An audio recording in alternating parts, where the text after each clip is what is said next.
তিশা তোমাকে বলেছে আমার উপর নজর রাখার জন্য। শোনো, তুমি চুপ করে থাকবে। শোনো, আমি তোমাকে ধরো, এটা ধরো।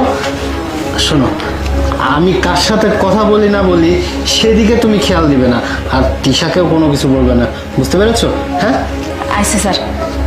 শোনো, কথাটা যেন মাথায় থাকে। আর তুমি রান্নাঘরে থাকো, আমি তিশার জন্য কফি বানিয়েছি, ওখানে যাচ্ছি, ঠিক আছে? আচ্ছা স্যার, আপনি জান, আমি কেউ কিছু করতাম না। তিশা, এই যে তোমার জন্য গরম গরম কফি এনেছি। শোনো না, আসো না, একটু রোমান্স করি। দাঁড়াও না, তোমার সাথে একটা কথা ছিল ইমরান। কি কথা বলো? আসলে হয়েছে কি, ওই যে আমার একটা ফ্রেন্ড আসবে আজকে, মানে আমার বিয়ের সময় তো আসতে পারেনি, এই জন্য আজকে ওকে আসতে বলেছি। আর আমার সেই ফ্রেন্ডকে তুমি কখনো দেখোই নি, আজকে ভাবলাম তোমার সাথে একটু পরিচয় করিয়ে দিই। ও আচ্ছা, তোমার ফ্রেন্ড আসবে, সে তো খুব ভালো কথা। তাহলে আমি একটু বাইরে যাই। না না, বাইরে যেতে হবে না। আরেকটা কথা, আজকে তোমার জন্য একটা সারপ্রাইজও আছে, আমার ফ্রেন্ড আসলেই দেখতে পারবা। সারপ্রাইজ? কি সারপ্রাইজ? তুমি একটু ওয়েট করো, আমার ফ্রেন্ড আসুক, তারপরেই তোমাকে সারপ্রাইজটা দিব। ওই যে আমার ফ্রেন্ড চলে এসেছে।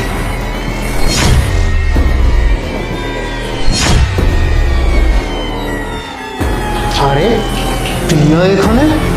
প্রিয়া এখানে কি করছে? আর তিশার বান্ধবী প্রিয়া? ও মাই গড!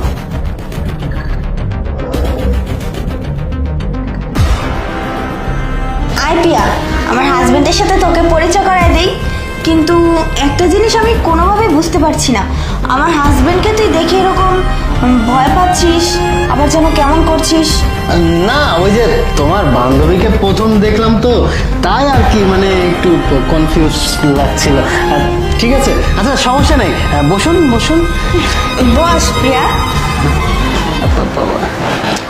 আচ্ছা শোনো না, তুমি একটা কাজ করো।